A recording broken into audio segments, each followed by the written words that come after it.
چلے گئے جی اس سے آگے، اور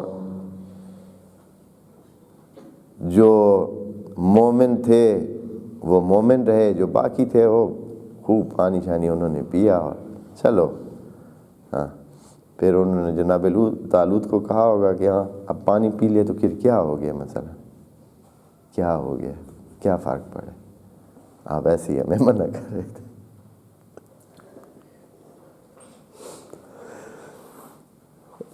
ہوں گے ایسے جو، حالانکہ یہ خدائی اوامر ہیں، یہ صبر ہوتا ہے، اس کا نتیجہ آگے نکلنا ہوتا ہے۔ ابھی آپ نے چلے کر لیا، لیکن یہ نہ سمجھیں کہ بس بات ختم ہو گئی۔ یہ چیزیں اسی طرح خدا کریم کا طریقہ کار اور ہے دوستو۔ سمجھتے ہیں لوگ کہ چلیں بس ٹھیک ہے، مجھے کسی نے نہیں دیکھا، خیر ہو گیا، بس کانوں کان کسی کو پتہ ہی نہیں چلا۔ وہ نہیں ہے ایسے، اس طرح نہیں ہوتا ہے۔ خدا نے عجیب نظام رکھا ہوا ہے، وہ سیٹ رکھتا ہے، ہر کام کا اثر ہے اور وہ اثر پڑھ کے ہی رہتا ہے، اور اس کے لیے سیٹنگ اسی وقت ہو جاتی ہے جب آپ وہ کام کرتے ہیں، تو آپ کے لیے وہ گوٹیاں ساری سیٹ کر دی جاتی ہیں کہ اب یہ اس کے ساتھ یہ ہوگا۔ اگر آپ نے کسی کو صبح صبح سلام کیا، آپ نے کسی کے ساتھ اچھائی کی، آپ نے کسی کو کوئی بھلا کیا، تو آپ یہ نہ سمجھیں کہ یار مجھے تو دیکھے ہی کسی نے نہیں ہے۔ جیسے ہماری کوشش ہوتی ہے کہ ہماری بھلائی کو کوئی نہ کوئی نوٹ کرے، کوئی نہ کوئی اپریشیٹ کرے، کوئی نہ کوئی دیکھے، کسی کو پتہ چلے کہ ہم نے کوئی اچھائی کی ہے، وہ خدا کی نظر میں ضائع ہو جاتی ہے۔ لیکن اگر ایسے ہم کریں کہ بھائی مجھے پرواہ نہیں ہے، دیکھنے والے نے دیکھ لیا ہے، نوٹ کرنے والے نے نوٹ کر لیا ہے، مجھے پتہ نہیں، مسئلہ ہی نہیں ہے، میں نے جس کے لیے کیا ہے اس کو پتہ ہے، اس نے نوٹ کر لیا ہے، اتنا توکل بنائیں، اتنے خدا کے پر اعتبار رکھیں اور اس کو جانیں کہ وہ آپ کے ساتھ ہے، پھر آپ کی چیز کیوں ضائع ہوگی؟ اس کو نوٹ کرائیں جس کے ساتھ ضائع ہونے کا چانس ہی نہیں ہے۔ ہم اکثر ان کو نوٹ کراتے ہیں جو ادھر سے گئے ادھر بھول جاتے ہیں، ان کو پتہ ہی نہیں ہوتا کہ ہم نے اچھائی کی بھی ہے یعنی، اور ان کو کہتے وہ ایسے ہوتے ہیں جن کے ساتھ ہماری اچھائی کا تعلق بھی نہیں ہوتا، وہ ہمیں کچھ دے بھی نہیں سکتے ہیں، ہم ان کو نوٹ کراتے رہتے ہیں۔ کتنی غلط فہمی ہے۔ یہاں انہوں نے کر لیا، چلیں ٹھیک ہے، پھر آگے زندگی میں کیا ہوگا، وہ بہت فرق پڑے گا، فرق پڑے گا ان کو۔ فلما جاوزہ، اب انہوں نے نہر پار کر لی۔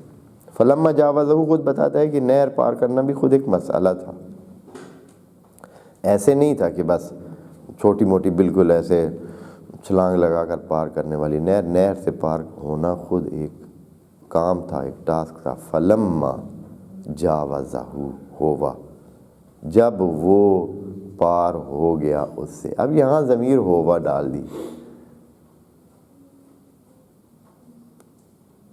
یعنی داستان میں توجہ کریں کہ کیسے خدا کریم کا بیانیہ کتنا عجیب ہے۔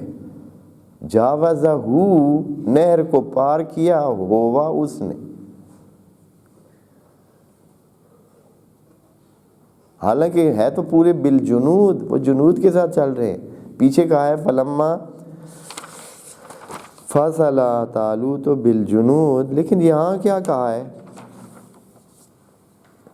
یہاں فرما رہے ہیں کہ فلما جاوزہ ہوا والذین آمنوا معہ، یعنی خدا کریم نے ایک تو اس کو اکیلا بنا دیا ہے، پھر ساتھ آمنوا معہ کہا ہے، نہیں کہا ہے کہ والذین، جو فصلوا معہ، جو اس کے ساتھ چلے تھے ان کی بات نہیں کیا، یعنی ان کو خدا کریم نے پہلے نظر میں ہی اگنور کر دیا۔ پہلا سٹیپ یہ ہے کہ وہ اللہ کی نظروں سے گر گئے۔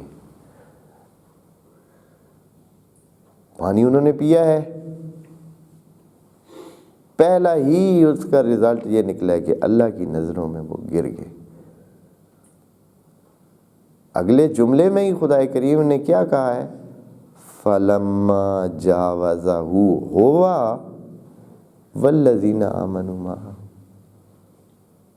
اور جو اس کے ساتھ مومن رہے، مومن ہوئے، ایمان رکھا انہوں نے، یعنی انہوں نے پانی نہیں پیا تھا، انہوں نے اس بات کو مانا تھا، ایمان کی اس پہ ثابت قدم رہے تھے۔ اس ایک جملے میں خدا کریم نے کئی باتیں کہہ دی۔ ایک تو یہ ہے کہ ان کے ایمان پہ شک ڈال دیا، جو دوسرے،